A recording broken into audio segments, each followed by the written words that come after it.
Ismael Kone has decided that, well, the saga that was his time in Ligue 1 is over. He is officially headed to Italy with Sassuolo. During the reporting of his potential next move, the questions of playing time certainly were raised. This is a player that took the heights of Qatar, went to Watford, never really got it to stick. We know everything that happened with the Zerbi, the transfers, the loans, etc. Time for a fresh start for Ismael Kone as he tries to win himself a position in Jesse Marsch's starting 11 less than a year away from the World Cup. Good move for Ismael Kone, Gareth, to head to Sassuolo. I'm divided. I'm really split on this one, and I'm leaning to maybe not the right spot.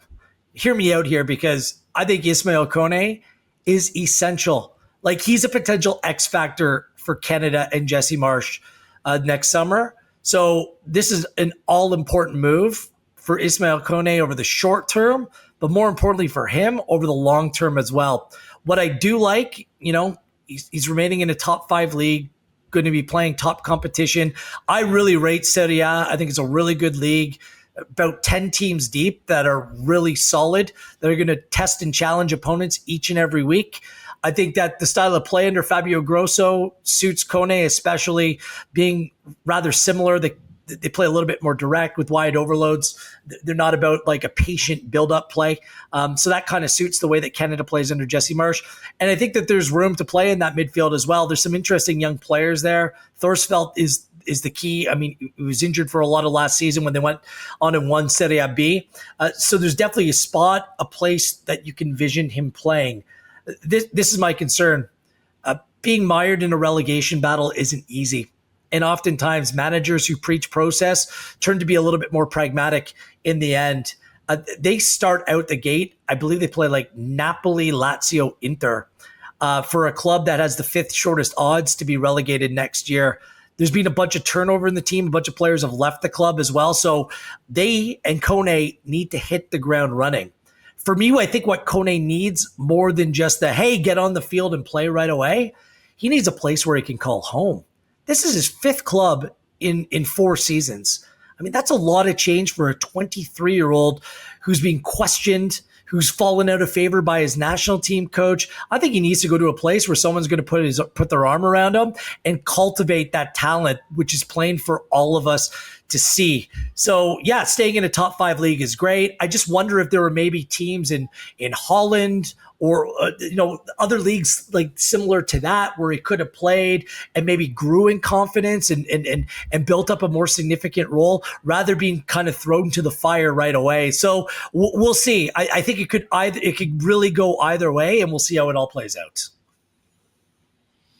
Do you think that Holland actually helps him at this point, though? Like, I understand it would maybe be less of a pressure cooker and more games, but I don't know that that's what Kone needs. I think he could go to a league like the Netherlands or Belgium and he'd just be great, because he'd be more talented than a lot of the players he was playing against.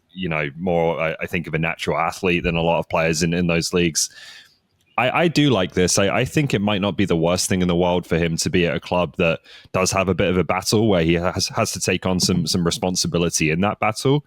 I don't think it's necessarily a given that Sassuolo are really going to struggle. Like, this is a team that has not been in Serie B all that long. They had 11 consecutive seasons in Serie A, got relegated, came straight back up. So it's a team with a bit of pedigree in the top flight. And I think it enables him, outside of, an absolutely incredibly intense environment like Marseille, to still be playing top level football in a top 5 league in Europe, and hopefully obviously to be getting more minutes and more games and having more ability to develop and become that complete midfielder that we want him to be than obviously he was getting last season, certainly at Marseille, but also at Rennes to a certain extent too. So I'm optimistic. I think, Sassuolo are obviously interested in Tajon Buchanan, so I think there's a sense that they like the kind of players that Canada's producing. And I hope this is a place where he can get that right balance of getting minutes, of being able to develop, but also having some pressure and a little bit on his shoulders, because I think he's ready for that. And I think that's what he needs. What does he need to do to get back on Jesse Marsch's radar? He was essentially ghosted this summer because of everything that's been going on. Of course, the questions about attitude and behavior were raised once again. It's simple to say he needs to play. Everyone for the Canadian men's national team needs to play heading into the World Cup. But beyond that, to win back Jesse Marsch's good graces, what does he need to do, Ollie? Yeah, like the attitude and behavior stuff. A lot of people say this, and I don't know. Do you know him? Like, are you in the locker room and alongside him every game? I don't know Ismael Kone that well, but my impressions of him when he speaks in interviews and so on has always been he's a very thoughtful, quite earnest player. He talks at length and in depth, I think, about his own development and the areas he still has to grow. So I think there's been indications of the kind of immaturity that any young player, I think, shows at times, and particularly one who's been thrust into the top level of European football as quickly as he has done. I think they've talked about, Jesse Marsch has talked about a little bit, when he has a bad moment in a game, can he put it behind him quicker and get back into the game rather than dwelling on it? But things like that, aren't something that you can't learn, learn to get rid of and develop in your game. So I think he needs to play regular football. I think he needs to play at a decent level. And I think he needs to continue that development into becoming the kind of all-round midfielder that Canada and I think Jesse Marsch believe he can be. And if he gets the opportunity to do that, at still a pretty early point in his career, when you look at the number of games he's played in Europe since leaving CF Montreal, then I think he's going to be okay. I'm not hugely concerned that this is a player whose attitude or approach is going to doom him. I haven't heard anything about attitude or behavior. Like the comment that is oftentimes made is whether he's reliable or not. I'm not even sure what that means. I just think that Jesse Marsch has a type. He wants those worker bees, the guys that will just run endlessly in the midfield and provide legs in a certain combative style. I think that Ismael Kone is a little bit more of a Rolls Royce, just in terms of his distribution, the way that he wants to get forward, go box to box and attack. And maybe he just doesn't bring everything that Marsch wants to, is requiring from his central midfield players. That's another reason why this move is a little bit curious to me, because last time Sassuolo was in Serie A, they gave up a lot of goals, and they do have some holes defensively. They're not a strong defensive team. So if he's on a team that's leaking a lot of goals, then what does that mean for the quote unquote reliability that some are looking for here? So yeah, I mean, clearly Marsch would have been involved in conversations about where he moved next. And again, the playing style and platform is probably something that Marsch would have encouraged. And now he's probably put the onus on the player, go out and prove it. So, which is never a bad thing, but I still do think that Kone needs a little bit of column A, a little bit of column B. He needs that push, but I think that he needs to be treated the right way as well, because De Zerbi and what happened there, just not good for a young player that's experienced lots of change. I warned about going to Watford when he went there, although it was a club playing the championship. They changed managers more than I changed my pants. Like, it's incredible. He had three different managers there. Like, the guy needs stability, okay? Stability first and foremost, in order for this player that, people came up to me in the Canada camp when he burst on the scenes and said, this is a $60 million player in the making, okay? He's nowhere near that right now.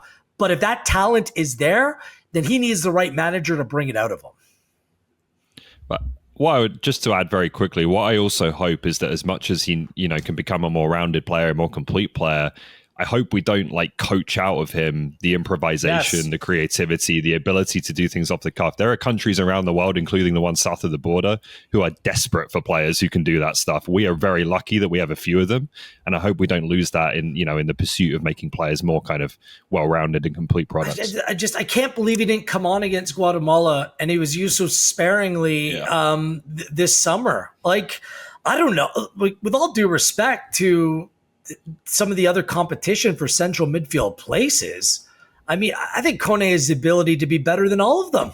I just do. Just what the talent and skill set that he brings to the table. So maybe I'm alone on that. I'm not sure if you guys just agree, but I just think that the potential there is sky high. He just needs the proper platform in order to show it. Right now, in the depth chart for the Canadian men's national team, we fast forward however many months we are to the World Cup, 9 perhaps. Does he start game one, Ollie?